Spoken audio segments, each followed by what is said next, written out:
following is a chapter reading by the Worm Audiobook Project. Please support the original author at parahumans.wordpress.com. Thank you and enjoy.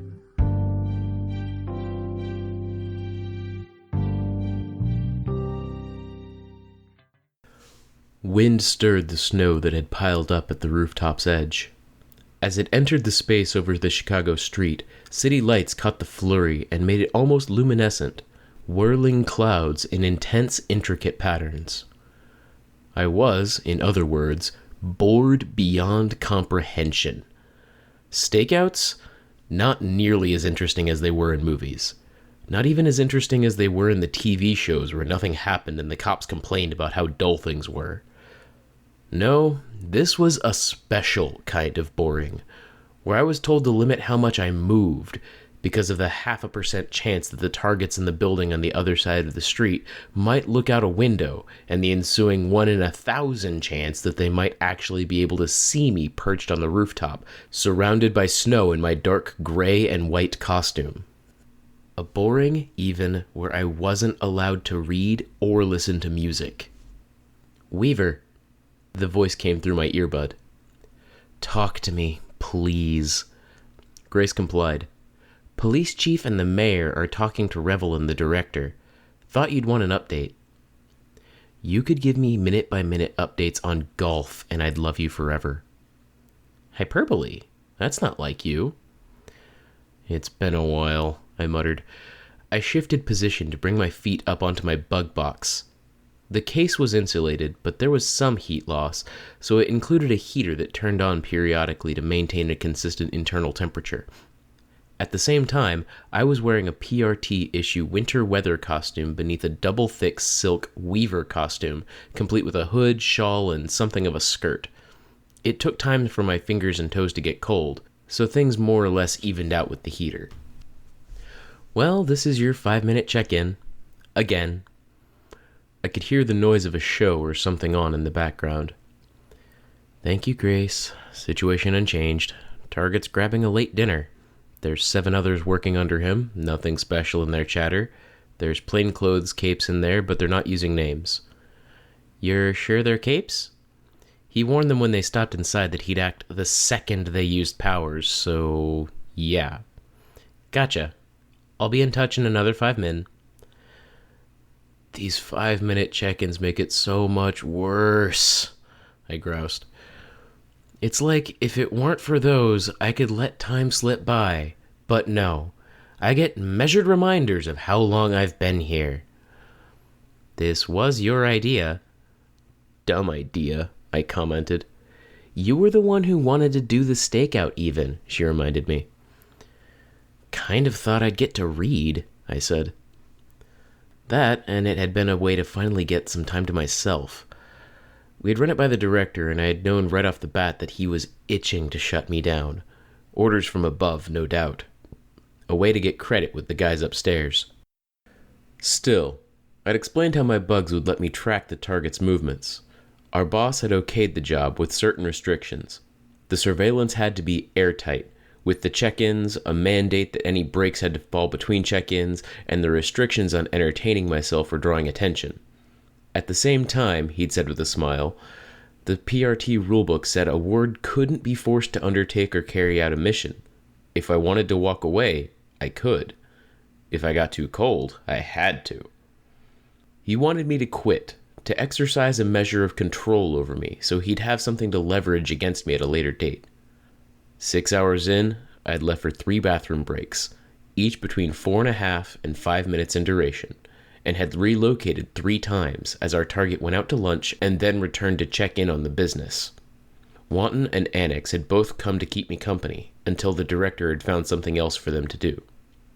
Then Revel had come on shift, and I had an ally who wasn't just ready to go to bat for me, but was able to. She was working reduced hours after her head injury, deferring more tasks to Shuffle, but she was still the boss. She'd read the logs from the check-ins, called me to verify facts on the drugs and guns I'd noted moving through the apartment, and then reached out to the director. That had been 2 hours ago. Somewhere in the midst of her battle with the director, she'd reached out to the police chief and mayor. She would be trying to sell them on our plan.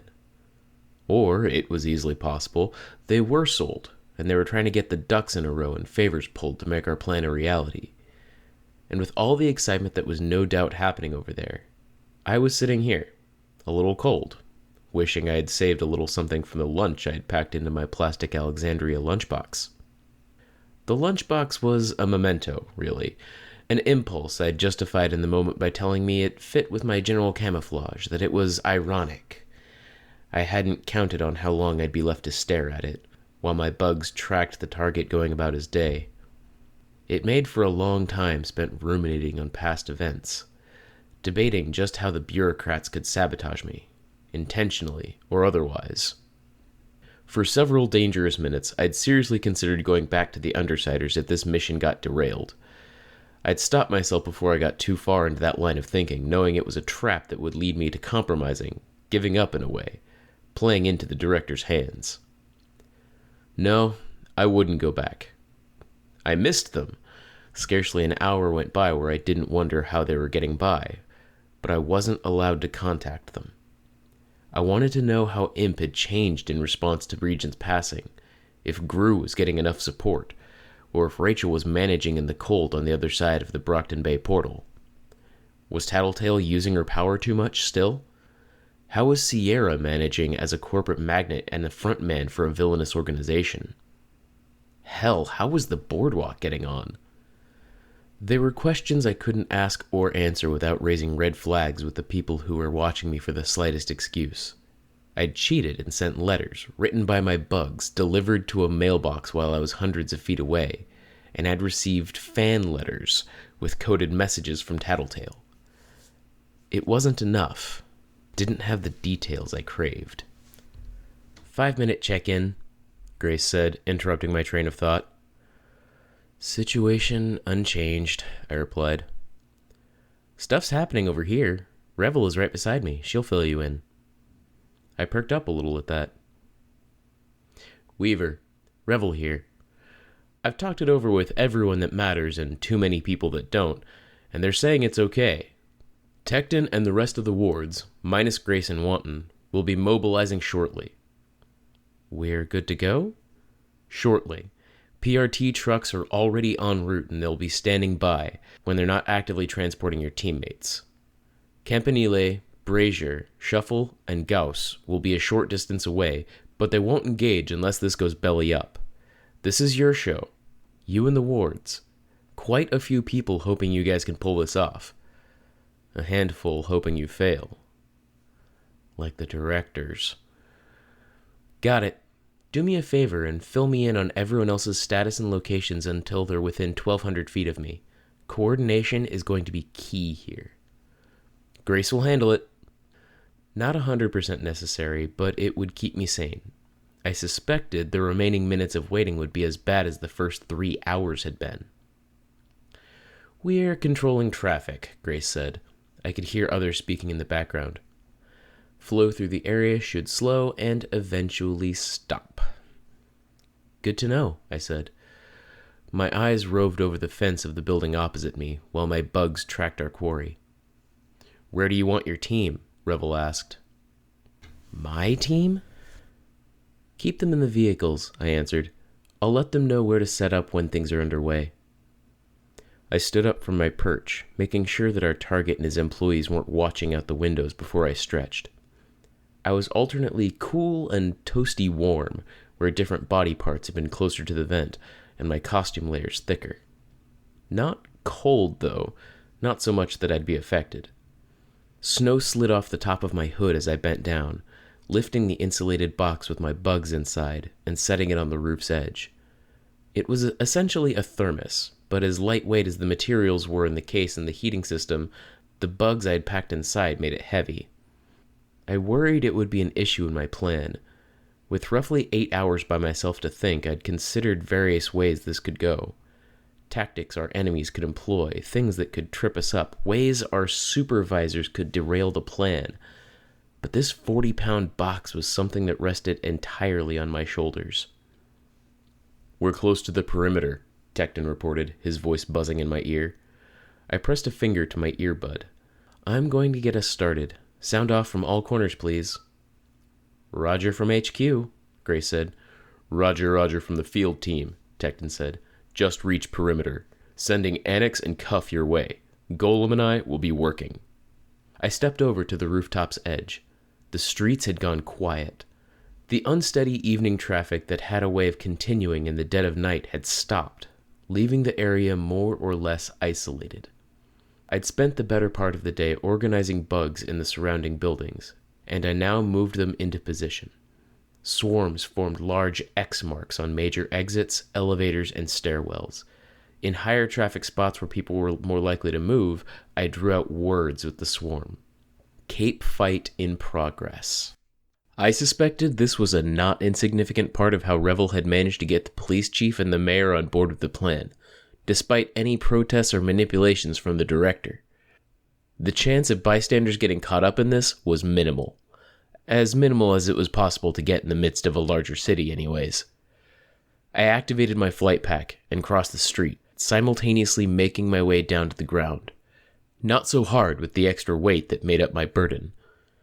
The doorway that led into the lobby of the apartment building required a keycard or a number punched into a resident's phone upstairs. Not so difficult after a day's surveillance. My bugs were already prepared to knock a phone off the hook in an older woman's apartment, a moment after I'd found her name on the board and dialed the number. Much as I'd done in Tag's office, I had my bugs punch the buttons. The door buzzed. I walked backwards into it, carrying the insulated box, then dropped the box in the base of the lobby, opening the little door. The bugs flowed out of the box and disappeared into the air vents. Slowly, they made their way up to the apartment of a local supervillain. A black market storehouse first, an apartment second, really. The only reason it seemed he slept here was convenience. The old adage of not shitting where one ate fell apart when 90% of the day was spent eating. I knew how easy it was to fall into that trap. I thought of the boardwalk, and felt a trace of nostalgia.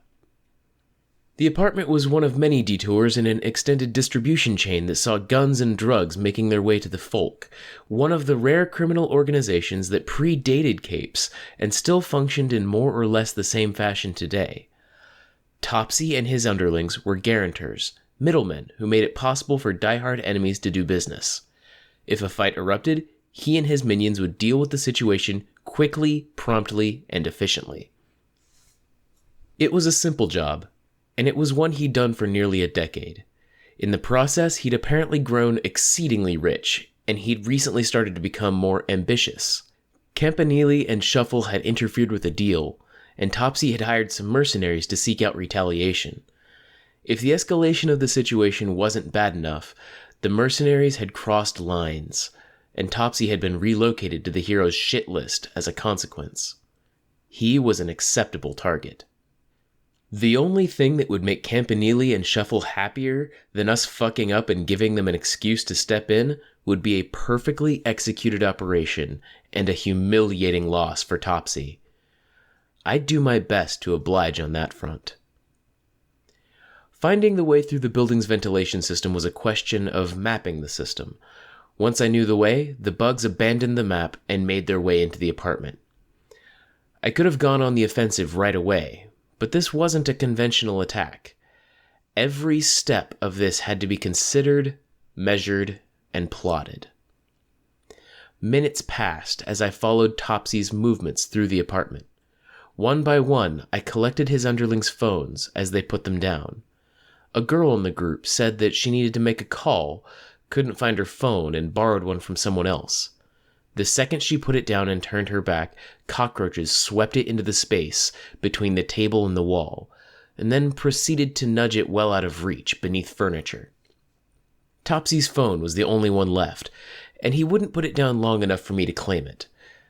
I focused on the front hall instead, bugs collecting around jackets, boots, and winterized costume pieces complete with warm coverings. I could sense Annex and Cuff through the bugs that were warm and safe in the folds of their costumes. They trudged through the 2 inches of snow that had accumulated on the plowed sidewalks. Cuff seemed oddly more comfortable compared to Annex, who clutched his cloak around his shoulders. Annex, Cuff, I'm half a block up and to your right, I said, one finger on my earpiece. Look for me in the lobby. Got it, Annex reported. Back to the preparations. The goal here wasn't to defeat Topsy, but to break him. Part of the goal, anyways. Silk lines tangled zippers and bound laces.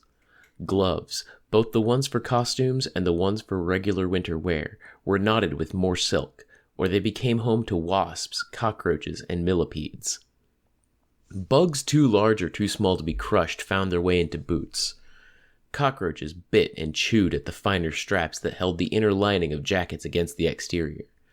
The bugs I'd laced with capsaicin were relatively few in number due to the fact that it would kill the bugs next to them in the box, but I didn't need a lot of the stuff.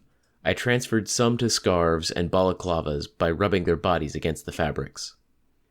Annex knocked on the glass door, then melded into it and passed through before I could approach to open the door. He rubbed at his upper arms as he opened the door for Cuff. "You okay?" I asked. Annex only nodded. There.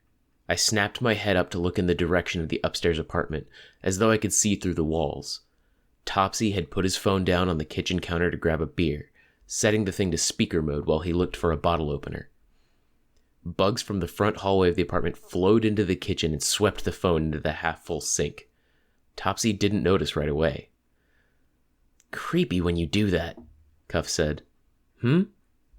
"Zoning out." "I've disabled their communications," I said. "Let's go." I moved the empty box to a corner of the lobby, hidden in plain sight, then led the way out of the building, with Cuff and Tecton following me into the adjacent alleyway. Topsy was swearing as he nearly dropped his beer in his haste to rush to the sink and push his sleeves up to dig for the smartphone in the mess of dishes and scummy water. I could taste how much old food was in the water. It wasn't a sense that translated well, but I could detect a thin, strong scent permeating the kitchen, one a select few of my bugs were attracted to. "Tecton, Grace," I said. "Annex and Cuff are here. We're standing aside while I engage. I'm not forcing this. The longer it takes them to catch on, the better the psychological effect." "Roger you," Grace answered. It was all about thinking a step ahead. I sent bugs into the room with the money and drugs and set them to destroying the plastic bags and eating through the paper bands of money. Wasps and other hostile bugs nestled in the gun cases and around handles. I didn't have many bugs to spare, so I used the others from the building I hadn't deployed to make warning signs for the residents. All in all, I managed about 5 or 6 minutes of quiet, steady destruction before one of the underlings walked in and saw what was happening. I rewarded him by flying 2 capsaicin-lace insects into his eyes. "They're sounding the alarm," I said. The thug was hollering, and Topsy was shouting something about calling for the reinforcements, directing some swear words at the fact that nobody apparently had a working phone on hand. That swearing swiftly became a stream of curses aimed at that fucking bug bitch. "Annex, inside," I said. "Good," Annex said, "because I just stepped outside, and now I'm going back in. It's a pain to move through walls this cold. Sucks the heat out of me." "Warm up inside," I said. "Take your time, but try to move upstairs. Keep your head poked out so you can hear me. I'll let you know what route they take." "Right," he said, reaching into the wall. "Fuck, that's cold." Then he was gone. My swarm continued to plague Topsy and his people. I slowly escalated the intensity of the attack until Topsy gave the order to retreat. "Get what you can and get the fuck out," Topsy ordered. "Yeah, you two. I'm paying you, aren't I? Go find the bitch." Not so cheery for a guy with a playful name like Topsy. Then again, I'd caught him at the end of his workday. By contrast, I'd woken up, donned my costume, and started my stakeout. 8 hours, starting at 4, watching and following as Topsy and his men conducted their business. He was more tired than I was, and he was both a little drunk and a little high. It meant he was more likely to freak out when their outdoor clothing turned out to be festooned with stinging, biting insects, falling to pieces or too entangled in silk to use. "Bitch! That bitch!" the girl in the group cussed. They knew who I was, apparently. Fame had its disadvantages. "Get downstairs. Carry everything. I'll bring the rest. We'll take the trucks," Topsy said. I smiled a little. Cuff, garage entrance, spike strip. On it, she said, disappearing out the front door. Once the majority of his underlings were out of the apartment, Topsy leveraged his power, reorienting gravity to shift the boxes and piles of stuff. They hit the wall, slid down the hallway, and finally tumbled through the open front door of the apartment in a heap. With money bands cut and bags chewed open, much of the merchandise in Topsy's stock was scattered to the wind. My bugs could sense the clouds of powder filling the air. Evidence, if nothing else. He wasn't screaming now, which I found odd. Now that his underlings had gone ahead, he'd settled into a grim and quiet attitude. He turned to the sole remaining underling. "Anything?" "Too far to see," the man said. "Keep looking as we head down." Topsy was tricky. Part of the reason for the surveillance had been to identify the other parahumans in his group. He hired mercenaries, paying well, and there was no sure way to tell who he had with him, short of seeing them in costume. Trouble was, his people were defaulting to heavier clothing over their costumes due to the cold weather. Identities were doubly hard to discern, and Topsy wasn't one to blab over the phone about who was working for him. "Annex," I said, touching my earpiece. "They're heading for the stairwell. Do what you can, but let them keep moving forward." "Got it." I sent Bugs ahead of the group to check the way. Annex flowed up the stairs to intercept them. Some steps became slopes instead. Others had the supports removed, so the stairs collapsed underfoot. Each of Topsy's underlings fell at some point, their burdens thrown from their arms or crushed beneath them. An unlucky or clumsy few fell more than once. "Annex," I said. No use. He was inside the stair's surface. An unfortunate side effect of his power was the fact that his senses were limited when he was inside an object. He was blind, deaf, and his ability to feel was limited by the material he occupied. He could sense heat as much as the object could hold heat, and could sense vibrations as much as the material could receive them. "Annex," I tried again. "I'm here." "Back off. They're catching up to you, and Topsy's on his way down with an avalanche of stuff." "Right." I could see Cuff returning. She saw my hand at my ear and didn't speak, giving me a thumbs up instead. Annex spoke, his voice low. "Okay, I'll take a detour, fix the damage I did to the stairs, then rendezvous." Very calm, assured. It wasn't even something we'd plotted out beforehand, but there was no urgency here, no panic or distress. Not on our end, anyways. Topsy's crew reached the first floor of the basement, which included the parking garage. Topsy followed right after with piles of goods, abused by their rough tumble down a dozen flights of stairs. The packages of powder virtually floated in the air, with Topsy batting them in the direction of his people. "Everything with red tape is the highest priority," Topsy said. "Load it into the trucks first. We can take a loss on the rest, pay the fucks back, and claim intervention of Bug Bitch." "2 trips," the man I took to be Topsy's lieutenant said. "Bug Girl can see what her bugs see. She'll be on our heels." I'm not even 15 paces away, I thought. I'd worried they would exit at the ground floor, but it was safe. I'd made my way inside to grab my insulated box. Heavy. The lieutenant continued. "Moksho, open the garage doors. Get some cold air in here." "I'm already freezing," the girl in the group said. "We left our jackets up there." "Don't fucking care. A bit of cold will deal with these bugs faster than it hurts us. Move." Mock obeyed, while the others loaded up the trucks. "Be advised," I reported, hand to my ear. "They're attempting to retreat in vehicles. Original plan may hit a snag. Topsy's got a newbie supervillain working for him. Moksho. If I'm remembering right, she's a Master/Shaker 6. "Roger," Tecton said. "Hold on," Grace said. Moksho touched the garage door, and mechanism shifted to life. Cold air flooded into the garage. I was forced to pull my bugs back, drawing them into the stairwell through the vents to the box I held. Only the bugs nestled in the villain's clothing remained. I could barely hear as the lieutenant spoke to Moksho. "See?" "Bosses are advising we try to plan as detailed," Grace said. "If it fails, orders her to abort." And there was our first bit of interference. The director didn't want us to succeed. Topsy wasn't a likable guy, was dangerous in his own way even, but he was a known quantity, manageable. Fuck that, I thought. I didn't sit in the snow for 8 hours, bored to tears, to have this mission end at the first excuse. I didn't say it aloud. I focused on what our targets were doing. The trucks had apparently been loaded up because the villains were gathering into 3 vehicles. They peeled out with a squeal both I and my bugs could hear. No less than 10 seconds later, they ran over the chain that Cuff had laid in the snow just past the garage door. She'd reshaped it so spikes jutted out, I knew. I could hear the tires pop and piece together the scene from the movements of the people in the boxes within the trucks. The second truck had made it halfway across the spike strip, losing its front tires, but the collision of the third truck ramming it from behind drove its rear wheels over the strip. 2 of 3 trucks disabled.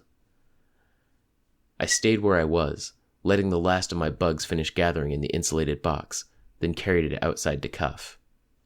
"Spiked chain worked," I commented, my voice a murmur. Cuff pumped a fist. I touched my earpiece. 2 cars disabled and a third trapped behind. They, "Watch," Topsy said as he climbed out of the truck. Not a statement, a name. I felt my heart sink a touch. Of all the motherfucking people he could have hired. "What?" his lieutenant asked. "They've got to be close. Take a second, look for him. Moksho, get us moving." It didn't take Watch 2 seconds to turn and face the alley where Cuff and I were hiding. "It's Watch," I whispered. "They're on to us. Go." Cuff nodded and reached for her left ear. I seized her wrist to stop her. She gave me a funny look. "Mission's a bust." "Mission is on," I hissed the words. "Go." I lifted the box as Watch and Topsy made their way up the snow-covered ramp to us, underlings following them. An adjustment of gravity removed the issues the slope posed. Watch was saying something I couldn't make out over the rush of wind. Something about our location. We didn't have long. Watch was a package deal, like Grace or Circus. A lot of powers, flexible. His specific powers weren't on record, but it was fairly well known he was capable of short bursts of intense, short-ranged clairvoyance. He could see people's biology, ignore the issues of light, darkness, or intervening objects, and he had a limited super speed coupled with what had been dubbed phantom hands. The ability to reach through people like Shadowstalker might, targeting particular aspects of people's body to shred arteries or tear through nerves with fingers and fingernails. He was a monster who left his victims dead if they were lucky, quadriplegic if they weren't. Maybe that was ableist, but I didn't fancy being left to rely on the care of others for the rest of my natural life, suffering what was, by all accounts, an indescribably painful case of phantom limb. It said a lot about Topsy and the direction he was taking his enterprise, that he'd hire this bastard. I nearly dropped the box, slick as it was with the snow that had melted while it sat in the lobby. Cuff helped me catch it. A moment's delay, but enough time for Topsy, Watch, and the others to crest the top of the ramp that led from the basement level to the street. As we ducked behind cover, taking our steps into the alley, the snow that had accumulated on the ground began to fall in reverse, in thick, wet clumps. I felt the same kind of lift that accompanied a use of my flight pack, and both Cuff and I were lifted off the ground as well. Our weightlessness ceased, and we fell. Only, we fell up. My flight pack kicked to life, and the wings unfolded so I could use the propulsion. I reached for Cuff with one free hand, nearly grabbing one of her braids, but found her wrist instead. Felt her hand clasp around my wrist in return. Snow and ice pummeled us as it broke free of the sidewalk and flew skyward. It also, I noted, helped to obscure us. Some gunshots sounded, though we were safe around the corner. With the flight pack, I managed to steer us towards the fire escape, throwing the box down, or up, and seizing a handhold. I found a grip and started to swing Cuff towards the railing when the gravity shifted again. Cuff jerked, and I found myself half folded over the railing, trying to keep her from falling through the mouth of an open alley and into Topsy and Watch's sights. Her legs dangled toward the street we'd just left, and I couldn't muster the upper body strength to lift her. Worse, her grip was too tenuous for her to risk letting go to climb up my arms and shoulders to reach safety. Her right arm still wasn't as strong as it should be. The arms of my flight pack reached out to try to grip Cuff, but the angles of our bodies didn't offer anything substantial to grab. Her braids? No. Nothing on her costume either. The chain looped around her back. Yes. Chain! I gasped the word in the moment her gauntlet slipped from my grip. The insectal arm at the side of my flight suit snagged the chain and passed it to my hand in a sudden jerky motion. She caught the lower half of the loop and jolted to a stop, her lower body dangling out inside of Topsy and his men. They opened fire, and Cuff shrieked in alarm. Not quite so calm, leisurely, and confident now. Damn it. Still, we managed to reel her in, her climbing, me hauling the chain in, inch by agonizing inch. The men with the guns rounded the corner, still shooting, as they kept out of the way of Topsy's power. I had to duck low to take cover behind the insulated metal box and the metal slats of the fire escape. More bullets ricocheted off Cuff's armor. She found the railing, and I gripped her armor to help pull her over. Getting reports of shots fired, Grace said. Bosses are worried. Fuck the bosses. All good, I responded, injecting calm into my voice. We weren't in danger. They're ticked and shooting indiscriminately. Roger, Grace said. Be safe. Not in danger? Cuff practically snarled the question at me. It was out of character for her, but that was excusable considering she'd just been shot at. You're bulletproof. I'm bulletproof even. Between the new Darwin's bark spider silk costumes and your armor, you were safe. As if punctuating my statement, a gun went off below, making the railing sing with the impact. Annex, I said, communicating using the earpiece. I can sense your location. Climb 2 stories and give me an exit on the north face of the building. Which way is north? Your left. Gotcha. The way you worded that, Cuff said. You're not coming with, I told her. Gravity shifted again. Our backs slammed against the side of the building, the two of us grunting in unison. My metal box scraped against the metal of the fire escape to land beside me. We were now more or less lying down on the building's face. Watch and Topsy's men were making their way along the side of the building, walking on it. I pulled off my flight pack and handed it to Cuff. I don't know how to fly this, she said. I'll fly it, I told her. I noted the hole Annex was making. Go over the top of the building to the roof. Fall. It'll take you out of range of Topsy's power and you'll be returned to normal orientation. Drop again, off the other side of the building. Sneak around and stop Mock Show. If she gets the group moving, we won't be able to intercept and carry out the plan. We're supposed to report if we run into trouble. Cancel the mission. This is a lot of trouble. Trust me, I told her. Please, go fast before Watch catches up. She nodded, and I gave her a boost with the flight pack to move her along as I dropped into Annex's hole. I made it 10 feet into the hallway before getting out of range of Topsy's power and skidding to a halt on the carpeted floor. Cuff sprinted for the ledge that was the rooftop. She fell only 3 or so feet before gravity reasserted itself, driving her into snow and gravel. I noted Mock, but I couldn't see much of what she was doing. Her power, though, put her in the same general category as Rachel. She empowered minions.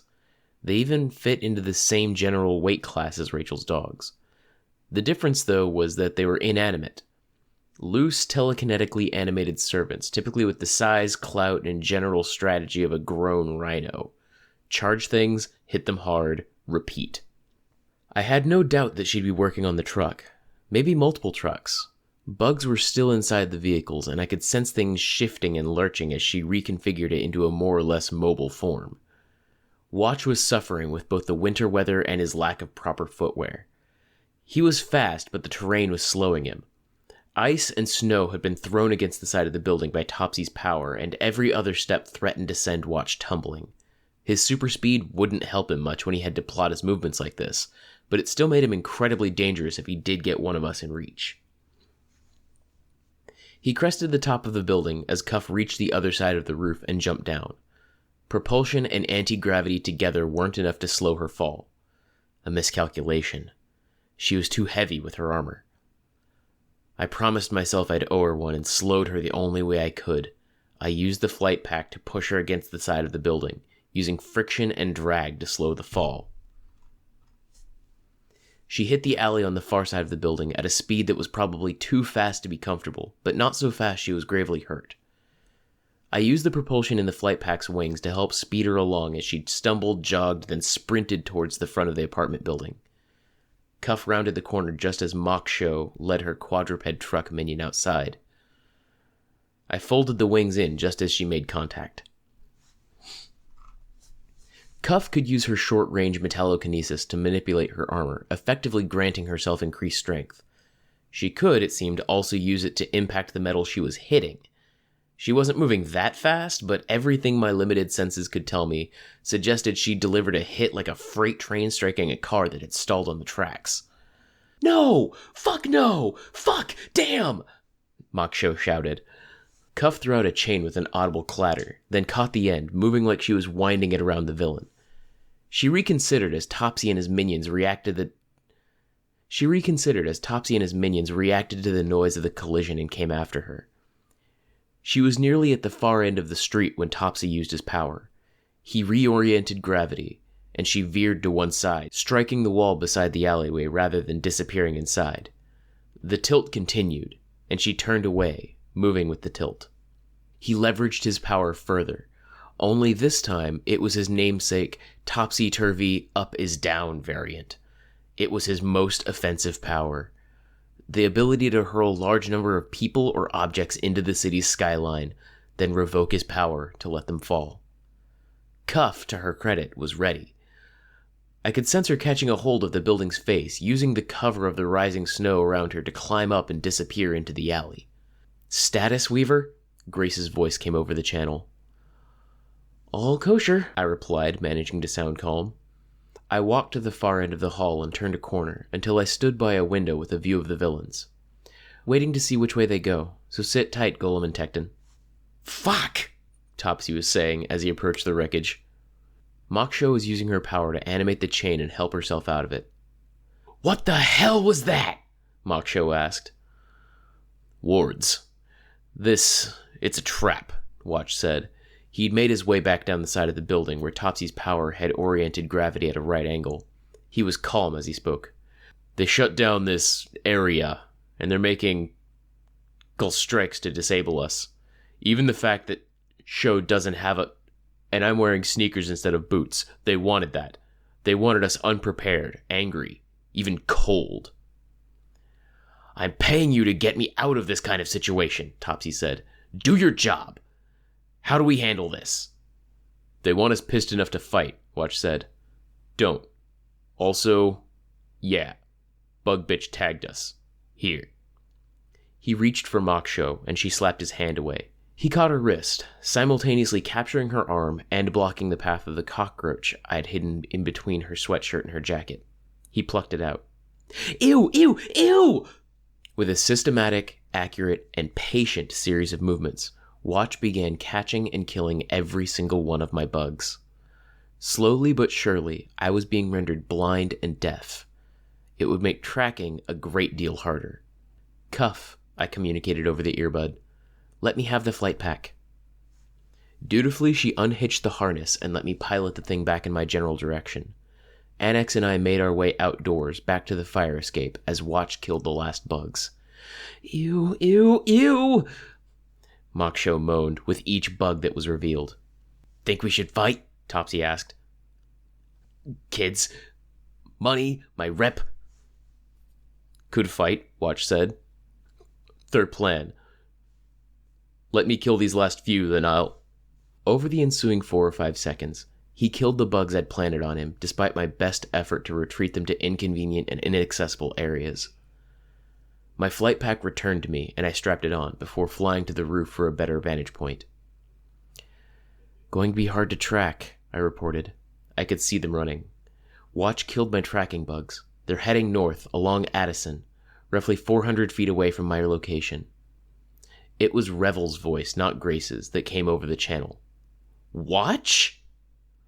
"With Topsy and Mock Show and 5 underlings with guns and no apparent powers. They're on foot, trucks are disabled. Can I get a roger?" "Roger," Tecton said, moving to intercept with Golem. "Belay that," Revel cut in. "I'm not throwing my wards to the wolves like this. Abort. Protectorate moves in." You let them face Behemoth, I said. Different story. We're safe, I said, taking flight to keep my eyes on the villains. There's more danger if you derail the plan. They won't even see us. Watch sees everything, Revel answered. Everything within range of conventional eyesight from every angle. Revel, I said, we won't get close to him. Promise. I've been on the team for 6 months. I've shown you guys I can play nice, play safe, avoid making trouble. But you guys brought me on board to be the shot caller in the field, with Tecton as the leader. Let me do what I'm supposed to do and call the shots. It'll be a win for the good guys. I promise. There was a long pause. I'm up against Revel and the director now. My advocate had switched stances. I took flight again to maintain a good distance. I wasn't sure, but I thought maybe Watch had briefly turned my way. He knew I was following, but he didn't seem to mind. He had a plan. Maybe more than one. They wasted no time in putting it into action. Topsy used his power over a wide area, reversing gravity's effect. Snow began to fly into the air, and soon was joined by a pair of cars. They reached the top of Topsy's effect, caught between the two gravities, and began to rotate aimlessly in the weightless middle ground between normal gravity and the area Topsy had altered. Then he shifted gravity's direction again, an attack such as it was. The snow and cars fell in my direction, were flung for lack of a better term. I flew for cover, ungainly as I raised the insulated box as a shield, snow and ice slamming into the buildings around me, pinging off the metal. I managed to duck out of sight. The cars, for their part, were only thrown into the street a block away. It wasn't an attack he'd aimed, but a scattershot approach, meant to scare, to allow the possibility that he'd get lucky, and it had given them the chance to try to slip away. A few minutes while I recouped and tried to get my sights on them in the midst of the stirring snow and limited visibility. Okay, Revel said. Only because we can't move the Protectorate heroes there fast enough. You are not to engage. Roger, I reported, my relief mixed with a frustration that the go-ahead had come so late. Their attempt to occupy me and break away might have worked if it weren't for Golem and Tecton. The villains had come to a complete stop as they reached the barrier. A row of asphalt and concrete hands, the gaps filled by Tecton's power. The wall was as tall as the buildings on either side of it, spanning the breadth of the street. Topsy began to use his power, moving snow at the far left of the wall, no doubt intending to scale the structure, move over the wall. Watch stopped him. They turned to run instead, moving parallel with the wall. Watch, I guessed, had seen Tecton, Golem, and the 2 PRT trucks on the other side of the wall, ready to spray the villains with containment foam. By the time Topsy and his crew reached the next street over, the PRT van had pulled to a stop. Golem was outside the vehicle, creating another barrier. The implication was clear. Every escape route would be cut off. This was a battle of attrition, a patient fight, with civilians kept out of reach. We'd let them get tired, frustrated, cold, and we'd break their spirits. The goal here wasn't just to win. It was to win so irrevocably that we took the fight out of them altogether, left them without any hope that they could win the next time. Topsy hit Golem and the truck with flipped gravity. Both moved, but neither lifted off the ground. Even before he started raising the wall, Golem would have used his power to hold his feet against the ground, to grab the truck's axle. Tecton would be waiting inside, ready to leap out and break the hands if necessary. The villains could have continued. In their shoes, I might have. It made sense to force Tecton and Golem to stop and start until an opening presented itself. Except they were cold, tired, and being countered at every turn was starting to take a psychological toll. They might have split up, scattered, but they didn't. Again, they suspected a counterplan, which we did have. Golem and Tecton could have tripped up the most problematic combatants while the rest of us picked off the weakest members one by one. I didn't have bugs, but I could fly, and I had coiled lassos of silk cord that I could use in a pinch, along with a taser that I could use if I wanted to end things sooner rather than later. A good attack from above I could manage. If they went inside, I could unload the bugs I had in my insulated box. They had a different plan in mind. They reversed direction and headed straight for a restaurant with a sign showing a gold dragon against a red background. "Grace," I said, "Wei Shu Wu? Does typing it into the computer turn up anything?" "A cover business for a group with affiliations to the folk," Revel volunteered. "We safe to harass them, or—" "No. They have people with powers, and that's beyond the scope of this manhunt. Can you find the number at the building? A restaurant, Wei Shu Wu." "Weaver," Revel said, her tone a warning. "Please," I said, as the villains disappeared inside. Revel only sighed. A moment later, the phone rang, and I could hear a voice. "Wei Shu Wu Dining. Would you like a delivery? We can also arrange reservations if needed." "We would, if it's no trouble," I said, hoping I was connected. 8 criminals just entered your restaurant on Addison. They're cold, bedraggled, and a little desperate. It's an ugly situation, and I'm sorry for the trouble that's found its way to your doorstep." "I'm not sure I understand." "Playing dumb?" "It was trouble they started," I said. "They crossed lines, and now we're coming after them. They've come running to your place for shelter." "We can hardly offer anyone shelter." "I know," I said, "but call your boss if you need to. Let them know that the heroes aren't going to start a fight, but the villains inside the building need to leave and get taken into custody.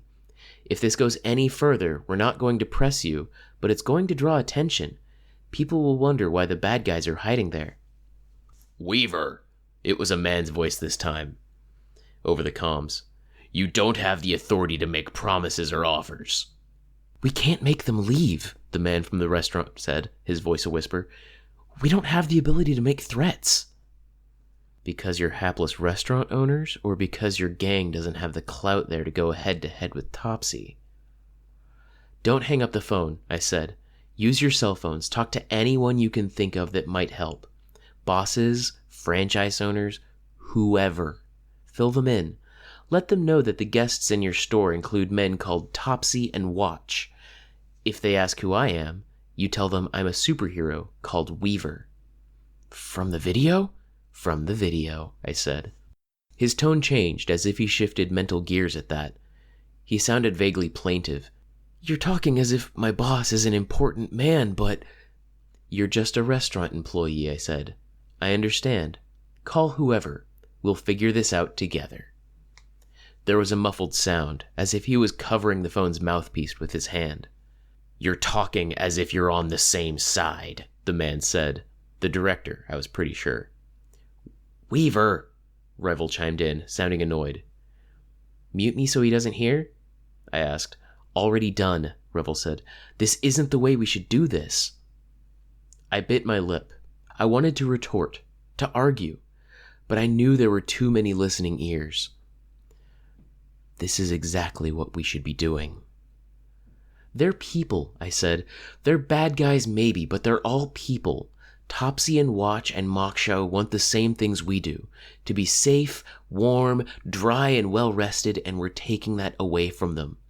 And the people who work at this restaurant, they don't want to deal with people like Topsy and Watch. All we have to do is resolve to make this easier to deal with us than to deal with the other villains." "We shouldn't be dealing with them, period," the director said. I started to reply, then I stopped. Topsy, Watch, and Moksha had stepped from the building. "They just decided to leave," the restaurant employee said. His voice shook a little. I could see the body language of the 3 villains and their henchmen. Topsy kicked the window at the outside of the restaurant, and a crack appeared in it. He shouted something that I couldn't make out from my vantage point. I'm sure they did, I thought, but I only said, "Thank you for cooperating." "Thank you for talking me through this," the man said. With that, he hung up. Something had gone on that I hadn't overheard. An exchange of words, a message from the folk. It didn't matter right now. I watched as the villains made their way down the street, then broke into a store to find shelter from the cold. It was over. I could read it in their body language. As much as the director had wanted to wear me down, to have me sit in the cold with nothing to occupy myself but the 5-minute check-ins, we'd achieved the same thing against the villains, and we'd been successful in doing it. This was only residual stubbornness. My arms were stiff with the weight of my bug box. I was glad to set down on the roof and deploy the bugs, flooding the building and driving the villains out into the elements. They had winter clothing they'd stolen, but it wasn't enough to restore the warmth they'd already lost. By the time they found more shelter, Annex and Cuff had met up with a PRT van and had been delivered to the scene. Annex approached from behind, slithering close, and then used his power to open up a closed storefront, allowing cold to pour into the building's interior. This time, when the villains emerged, they did so with arms raised in surrender. "We did it," I muttered. "Be wary of Watch," Rebel said. "Containment foam him first, then move him to a truck." "Good job, Wards."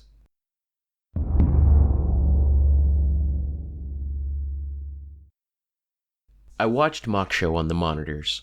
She was young. Well, young was relative. She was 14 or so. And now that she had her costume with her, she wore a hard mask sporting a stylized smiley face, a headband with screws sticking out like antennae.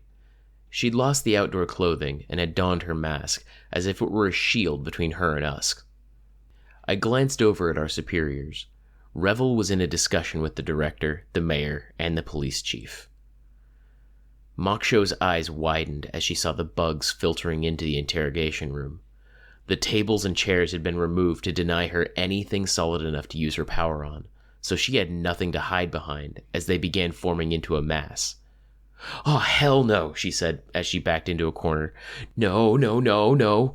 They gathered into a rough humanoid shape. My shape. A swarm clone. "No!" she shouted, as if her refusal to accept it could banish the thing from existence.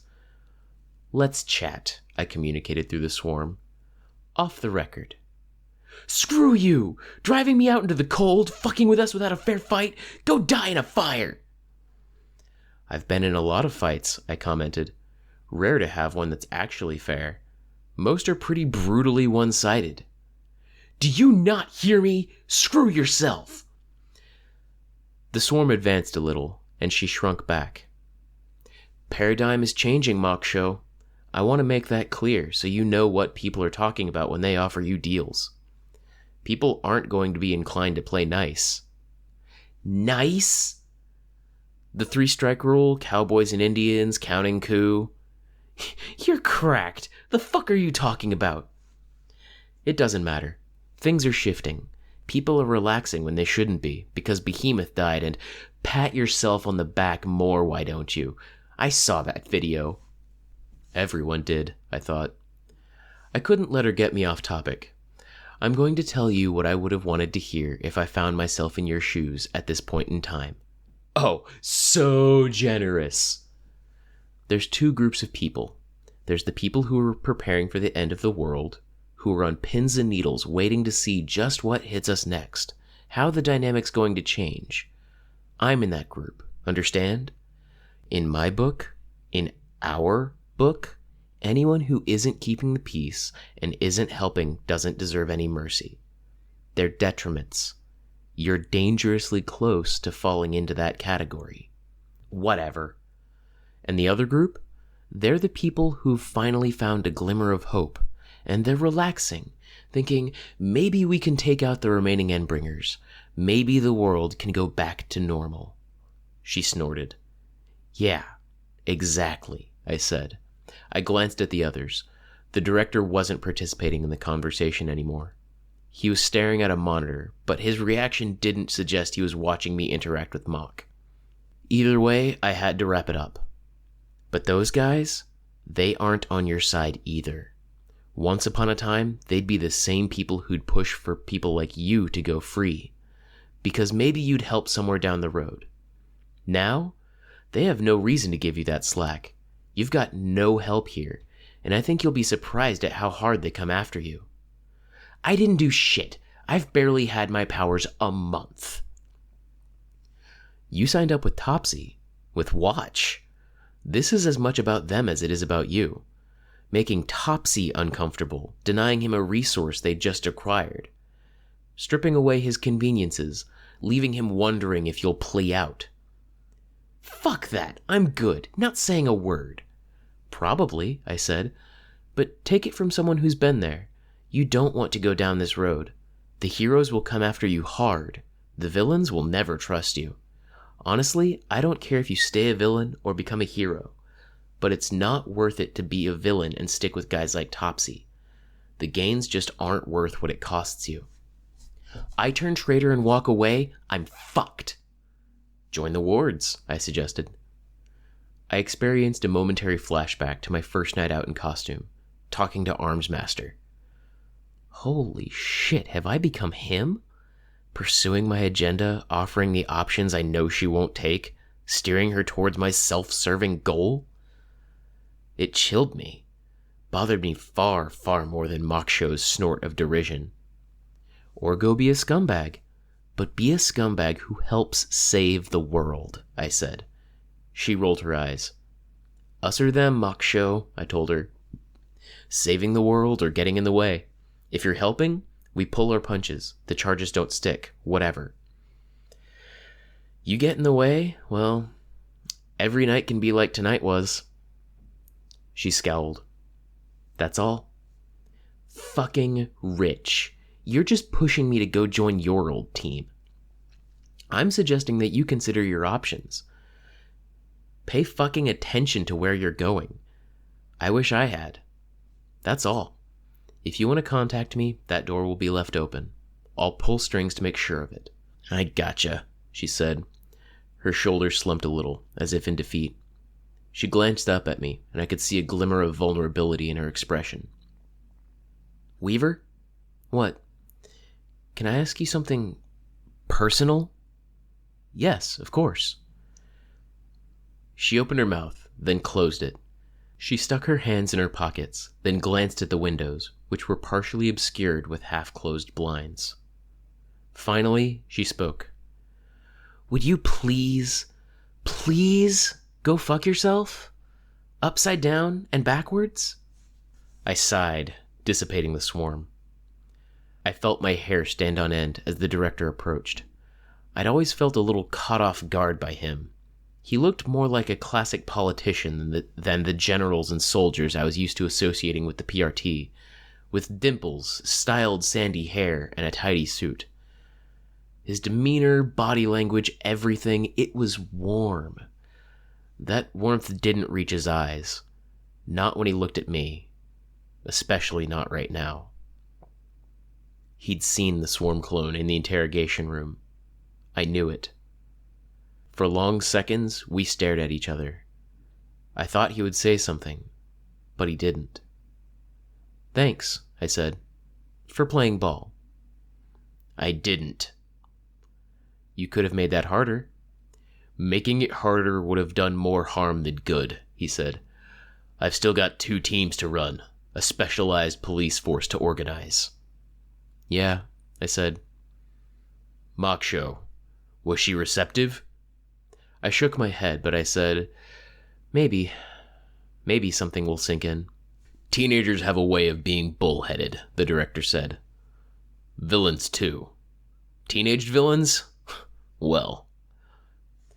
His eyes didn't move one iota away from me as he said it. It left no question about how he'd compartmentalized me in his head. I suppose you're right, I said. Having Topsy off the streets is going to be a feather in a few caps, I think, he said. It's messy to credit you. I don't really care, I said. I just wanted to make some steps forward in this mess. Prepare for the worst. He studied me in a very slow, careful way, as though taking everything in, assessing the target. I could raise an issue with you being in that interrogation room. Maybe, I said. It did look obvious that you were coming after me. I didn't say anything really problematic, but it's an option. You withheld details. It's kind of crazy out there in the midst of a fight. You lose track of stuff. I know, he said. I used to be a soldier. That caught me off guard. He didn't look like he'd ever been in a fight, let alone a war. He was so young, too. You haven't been a cape for long, he said. A year. A year. But you've been through a lot. I'd hope you were better about minding those details. A slap in the face. Not calling me out on the fib, but turning it against me. He seemed content with that for the moment. He didn't press the offensive. I didn't either. We both got what we wanted tonight, I said. It's a win, isn't it? He didn't reply, glancing at the mayor. The man seemed happy as he talked to Revel and the police chief. Not giddy, but happy. Is this going to let up? I asked. Or are we going to be fighting each other constantly? The director glanced at me. You want this to stop? It's a waste of energy. There can't be compromise? He didn't even have to think about it. He shook his head, briefly pursing his lips. No compromise. I clenched my fist. Damn him. A balance. A balance, he said. Maybe a balance. What's the difference? I think, he said, choosing his words carefully, that a compromise would be disastrous. You're not going to be confined. You showed that in the interrogation room in Brockton Bay when you murdered Director James Tagg in Alexandria. You're not going to be confined by law. I haven't seen a single case where you followed the rules that were outlined for you. Boundaries don't work, in any sense. If we reached a compromise, worked out some kind of deal, you'd find a way around it, extending your influence. That's not fair, I said. It's reality.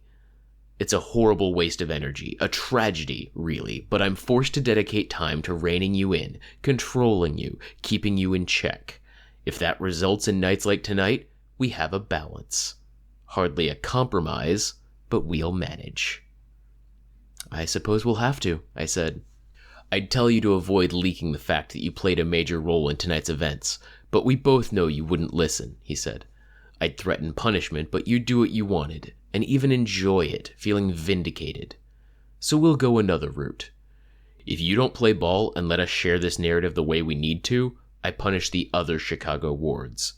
Inconvenient shifts, extra volunteer work, more paperwork.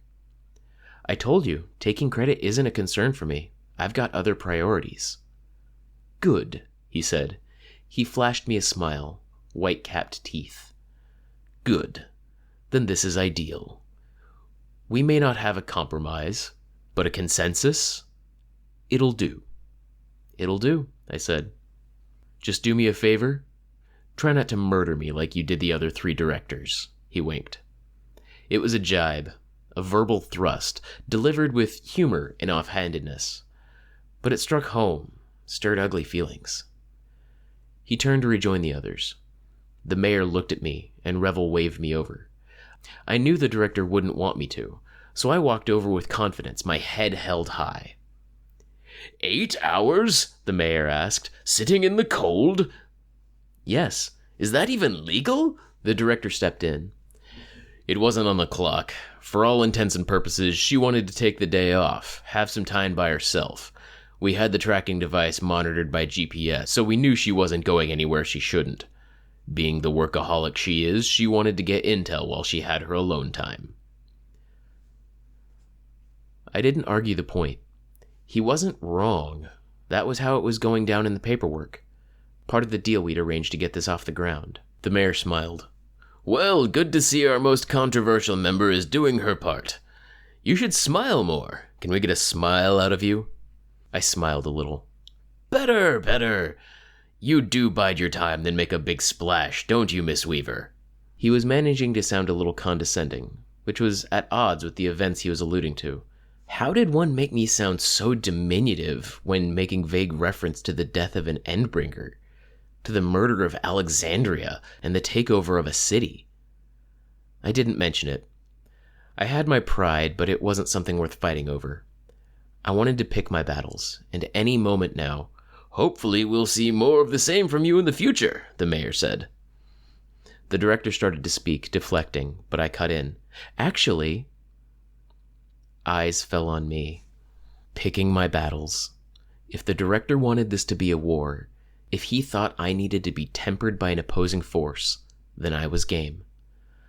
I glanced at the mayor.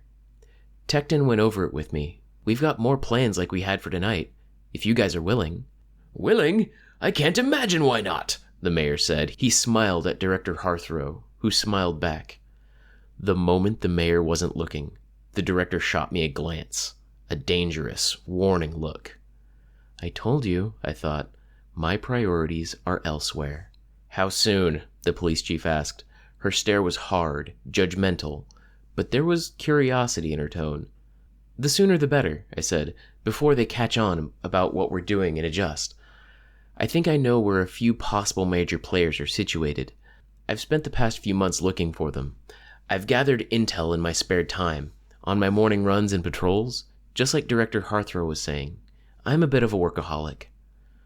Like 2 weeks? She asked. Give me a day to recuperate, maybe 2 days if the other wards need it. I'd be down for another. We could potentially hit 7 or 8 major targets in the next 2 weeks if you wanted. Each of them would be major targets. Villains who aren't playing along, who are more trouble than they're worth. The director shook his head. I think that may be extreme. The resources expended, funding can be conjured up for a project like this, the mayor said. Imagine the impact. Can we do this with the Protectorate team as well? Switch off with the miners? It's a good idea, Revel commented. Weaver's capable of handling her own in high-pressure situations, but the other team members might not be. They have school, family, other concerns. I agree, I chimed in. Makes sense. We could have the bad guys reeling.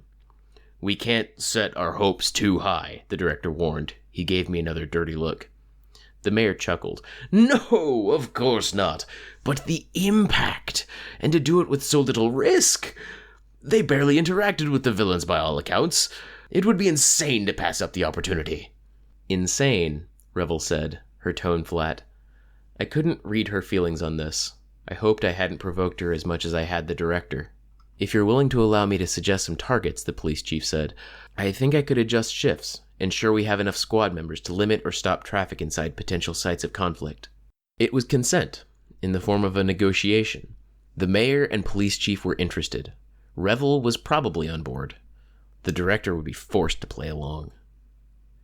It was done. I was all set to hit the ground running, like Glenn had recommended. Big moves. Actions with momentum. Here on out, I'd have to keep moving so they couldn't get me. And hopefully in the midst of this, we'd be able to organize things for our potential end-of-the-world scenario. Eliminate the obstacles, big and small. Train up the rank-and-file troops. If anyone thought I was cleaning up Chicago, they were wrong. Like the director had said, I'd take as much rain as they gave me, use all the leverage and momentum I could get my hands on. Topsy was a small fry in the grand scheme of things. A test run. I wanted to hit big targets in other cities, to get as many mock shows into the interrogation rooms as possible, to play the odds and increase the chances that we could get those people on the fence and make sure they were positioned appropriately. The clock was ticking.